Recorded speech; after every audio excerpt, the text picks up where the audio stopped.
Hello and welcome to this WordPress tutorial on widgets. So first off, I'm going to talk about what widgets are exactly.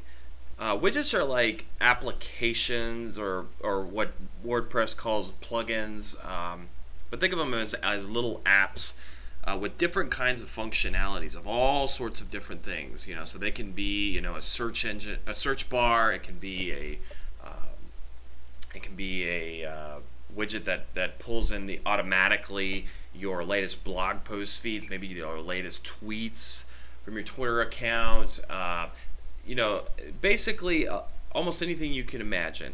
You get some available widgets that come right out of the box from WordPress.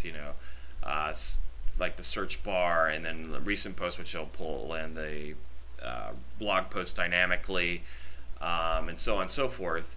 But you can also, via the WordPress plugin store, find tons and tons and tons of free plugins and paid plugins that do all sorts of different things. So I'm not going to go into too much of the advanced widgets. I'm just going to show you what your options are with widgets and how they basically work within your website. So I've set up two sidebar regions. A right sidebar for the blog, which is blank. It's going to be where the widgets are going to live. And I set up one for just the regular page on the left. Of course, nothing there. So it's as easy as dragging and dropping these widgets into these. I guess I'll call them widget wells or widget sections, and then that piece of functionality will activate in essence into that area, into that region. So let's do the blog right sidebar. I'm going to drag a search bar. You literally will drag the widget right into the sidebar region. And let's go and refresh that blog. And all of a sudden it pops up and it gives you a search functionality to kind of search through pages and blog posts and that sort of thing.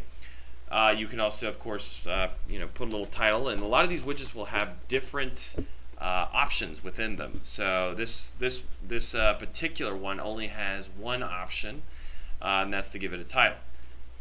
But you can, of course, omit that title, hit save again, and voila, it's gone.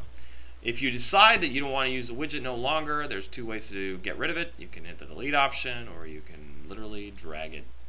Well, that didn't work that time. You can drag it away, and there it's gone. Now let's put it right back in there, and let's actually put in a new widget into the widget well. So I'm going to drag recent posts widget well, and now you got another additional option in addition to title. How many this is the recent post widget, and you can actually delegate how many blog posts of your feed you want to show. Let's just say 2 for now, and we can title it in the news or whatever you want to call it. Now you'll notice when you drag it for the first time, it'll automatically save. You may have seen that loading circle load. That means it's saved at whatever default settings it has. So nothing takes place or updates until you actually hit that save button again. There you saw it load up. But now there's I pulled in 2, and right now I actually just have one sample blog post, so it's not going to show more than that. But yeah, once you post more than one blog post, it's obviously going to show the latest 2. And just like if you've seen the tutorial on menus, you can drag and drop these up and down however you want to order them. It's as easy as that. And again, if you want to delete it, you can drag it away, or you can delete it. Now another real handy tool that I like to kind of recommend is if you've got a widget that you've done a bunch of settings to, maybe you want to deactivate it and use it at a later point. Keep the data essentially inside the widget, but you don't want it live on the web.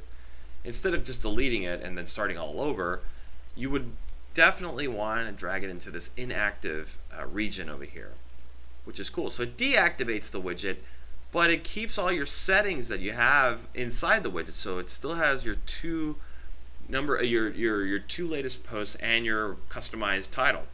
And when you're ready to put it back into the widget well, you literally will drag it and drop right into the area region that you want.